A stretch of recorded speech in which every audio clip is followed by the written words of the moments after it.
Banyak TikTok beliau yang akhirnya seolah begitu menyerang. Gaya beliau seperti ini, ada beberapa kewenangan yang akhirnya dilewati oleh beliau. Kami dari DPRD juga tidak pernah diajak ngobrol terkait ini. Ini bagaimana nih ijazah kalau dibagikan nanti diganti oleh Pemda contoh. Terus ini bagaimana study tour? Hanya karena bermuara dari kasus Depok, kecelakaan 11 orang yang meninggal itu siswa, akhirnya mencuat gitu kan. Kita jangan sampai TikTok beliau ini dijadikan dasar hukum.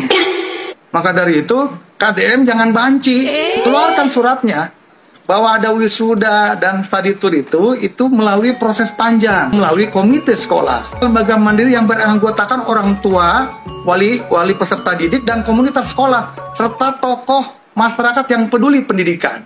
Jangan juga akhirnya sekolah dirugikan. Nah, kami ini para anggota dewan ditanya, Pak itu gimana? Loh, statusnya mana? Kan tidak bisa TikTok dijadikan dasar hukum. Ini adalah generasi sungai bersih. Kamu kenapa berani nyebur ke sungai mengutin sampah? Karena kalau nggak nyebur, sampahnya nggak bisa diambil. Kalau nggak nyebur, sampahnya nggak bisa diambil. Mending studi tour daripada ngurus sampah. Mending outing class daripada ngurus sampah. Ayo coba gimana? Ngurus sampah itu lebih penting teman-teman, karena ngurus sampah bukan tugas pemerintah tapi tugas kita semua.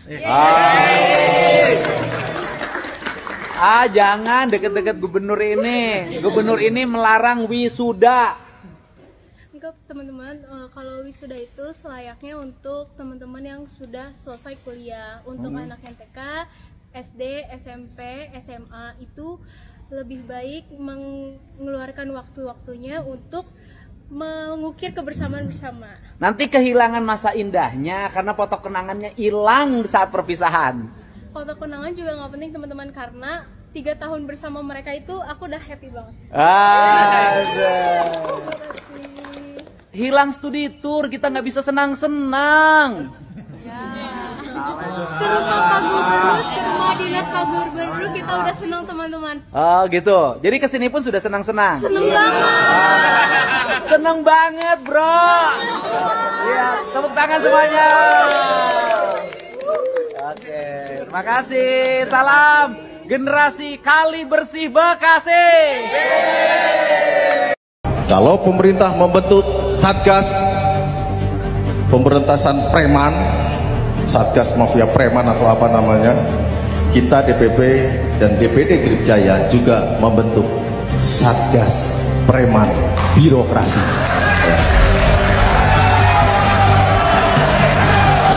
Jadi kalau nanti di provinsi, di kabupaten kota, teman-teman para ketua DPC, kalau ada maling-maling birokrasi, ya, ada tikus-tikus birokrat, dan ditemukan ada pengelolaan keuangan daerah tidak betul, kita garda terdepan yang akan membawa mereka masuk ke dalam penjara. Supaya mereka tahu rasanya disebut preman nantinya. Lah ya kan, apa ini ormas? Ormas itu tidak ada yang merugikan negara. Ya, ormas itu anak bangsa, rakyat, anak dari masyarakat. Dari masyarakat menjadi ormas. Kalau memang mereka melarang, tindak mereka sudah berlaku, benar tidak? Bukan ormas harus ditumpas lah. Ormas itu banyak sekali kekuatannya. Saya punya anak buah di Jawa Barat itu ada hampir 500.000. Anak buah saya hampir di Jawa Barat ada 500.000. Kalau saya suruh 50.000 orang datang ke gedung sate, bagaimana Deddy Mulyadi? Nggak bakal bisa dibubarin, nggak bisa. Kalau mereka nggak pantas datang 50.000 orang, tidak merusak anarkis, polisi pun tidak bisa bubarin mereka. Tidak bisa. Dan itu dilindungi oleh undang-undang. Ya kan? Wajib dan wajar untuk mereka datang dulu. Kalau kamu jadi gubernur, bukan kamu memusuhin mereka, bukan. Nah, kamu bisa jadi gubernur karena nama besarnya Partai Gerindra dan Partai Pemenang Pilpres. Itu pertama. Yang kedua, nama besarnya Pak Presiden kita, Pak Prabowo. Makanya Anda bisa jadi gubernur. Kemarin pertarungan lawan Ridwan Kamil, Anda tidak pakai Partai Gerindra, Anda orang tidak ada suaranya. Saya tinggal di Jawa Barat, ya kan? Dan Sudah puluhan tahun. Anak buah saya hampir 500.000 di Jawa Barat itu. Dukung Deddy Mulyadi untuk menjadi gubernur karena kendaraannya Partai Gerindra, karena nama besarnya Bapak kita, Bapak Presiden kita, Pak Prabowo. Kami kerja walau tidak ada yang main-main kami. Kami pakai wajib ini karena kendaraannya Partai Gerindra. Jadi Deddy Mulyadi harus jadi gubernur. Nah, sekarang sudah jadi gubernur, ormas itu dirangkul, mengajak mereka. Masyarakat Jawa Barat, ormas-ormas yang di Jawa Barat, mari mendukung program-program saya. Saya gubernur. Dukung saya bersesi sama TNI Polri, ya, bagaimana menciptakan aman, nyaman, damai. Karena negara ini negara hukum. Kalau sampai kalian melanggar hukum, ya kalian akan bertanggung jawab secara hukum.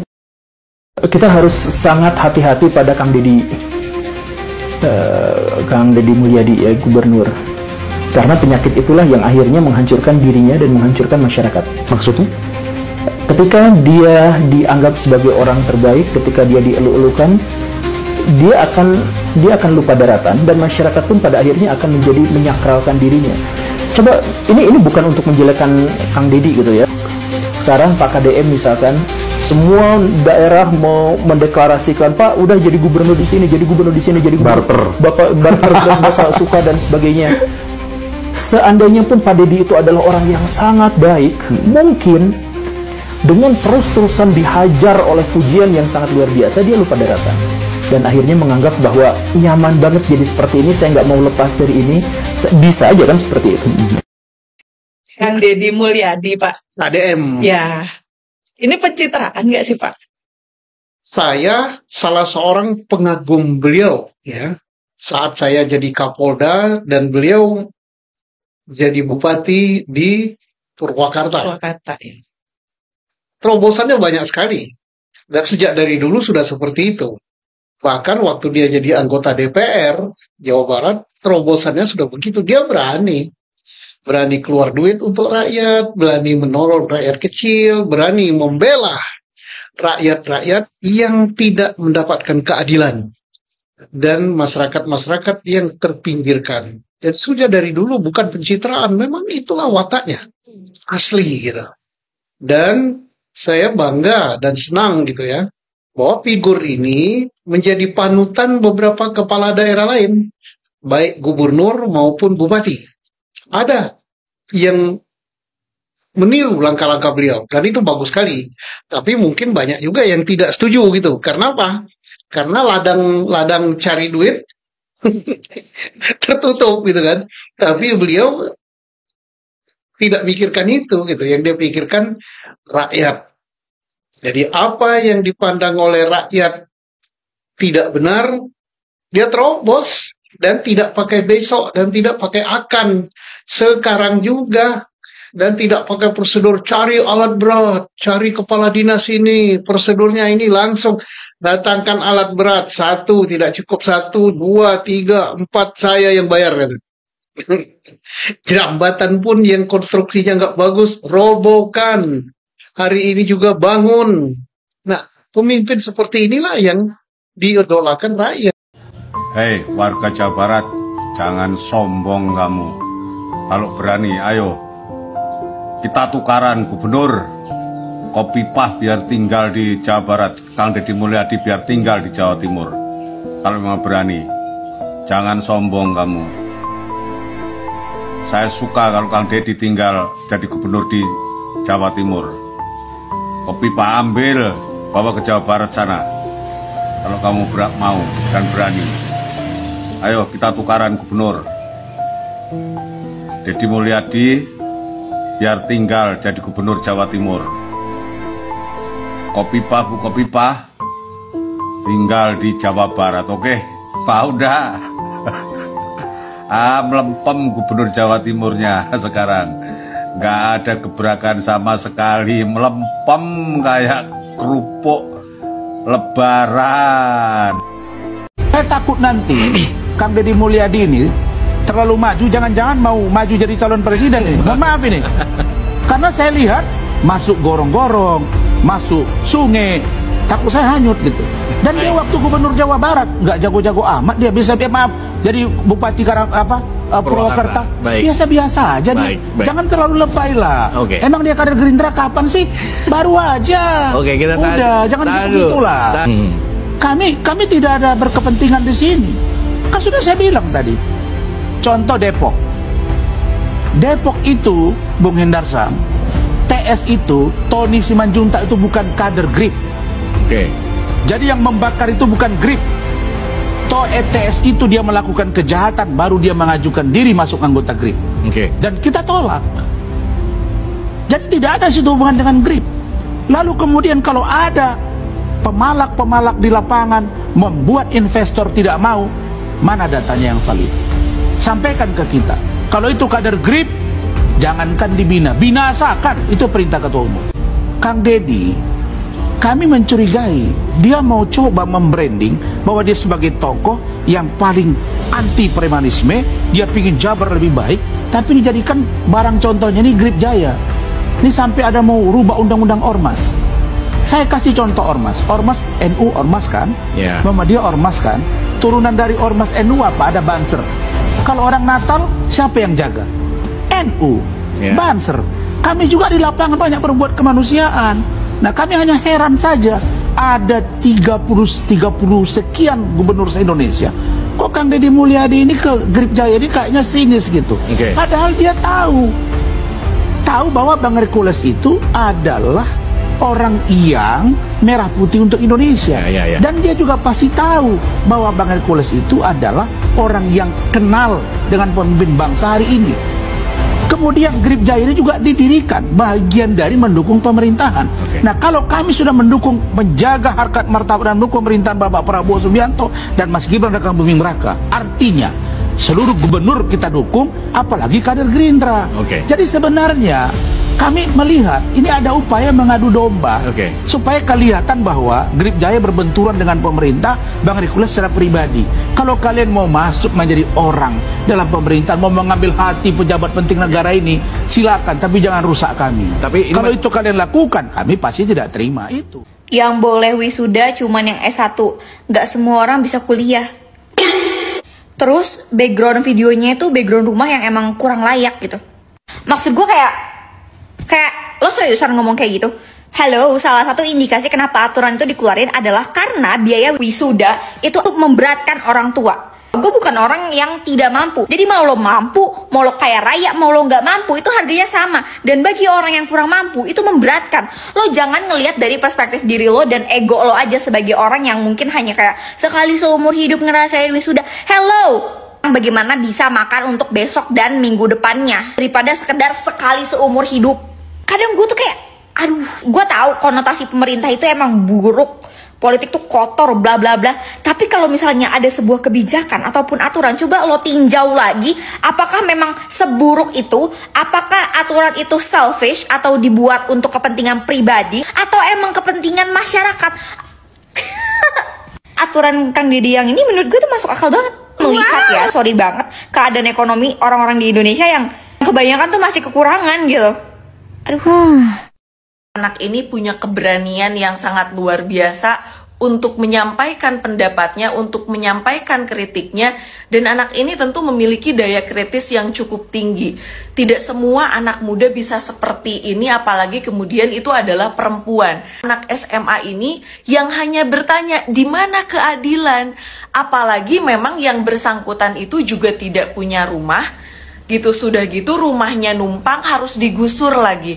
Demokrasi di negara Indonesia ini, orang itu terlalu cepat menghakimi dan terlalu malas untuk mendengar, apalagi bagi seorang pemimpin. Kita sebagai warga negara tentu punya kepedulian ketika kemudian ada kebijakan-kebijakan yang kontroversi. Kang Deddy saya kira tidak perlu merasa terancam ketika mendapati ada banyak kritikan-kritikan, dan tidak perlu juga melakukan komunikasi defensif, apalagi sampai disiarkan melalui YouTube, lalu kemudian melalui seluruh akun media sosialnya Kang Deddy untuk menunjukkan bahwa Kang Deddy itu udah benar gitu. Justru ketika ada kritik, panggil gitu ya, atau menemui orang tersebut, ini justru menunjukkan adanya nuansa intimidatif, kegagalan membangun percakapan yang setara. Seharusnya ya sudah Ini negara demokrasi, orang bebas berpendapat. Dengan sikap reaktif, ini justru semakin memperkuat persepsi publik bahwa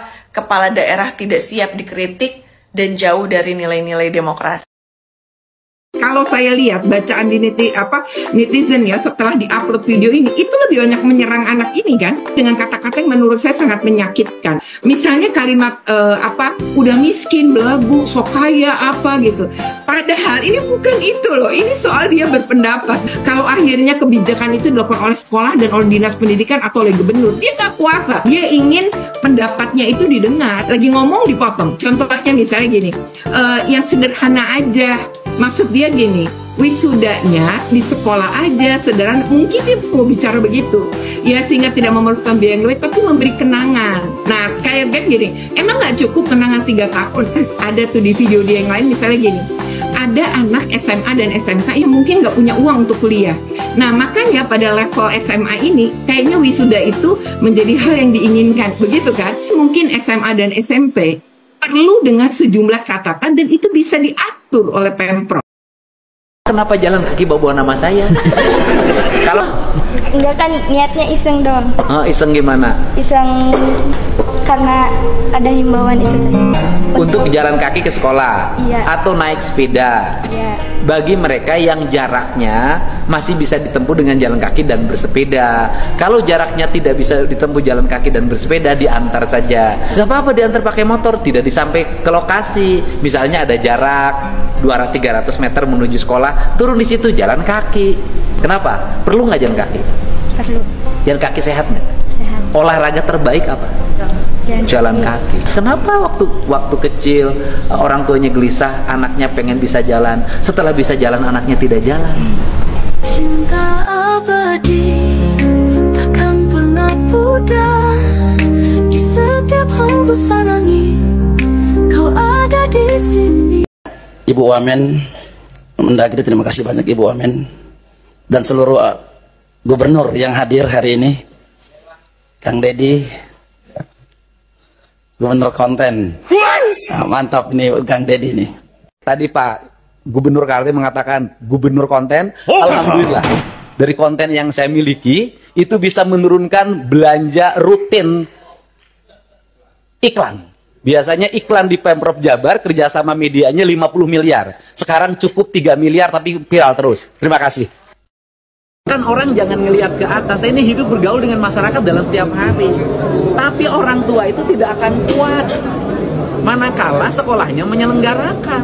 Anaknya nangis, anaknya ngambek, anaknya merasa di lingkungannya menjadi terpinggirkan sehingga orang tuanya terbebani.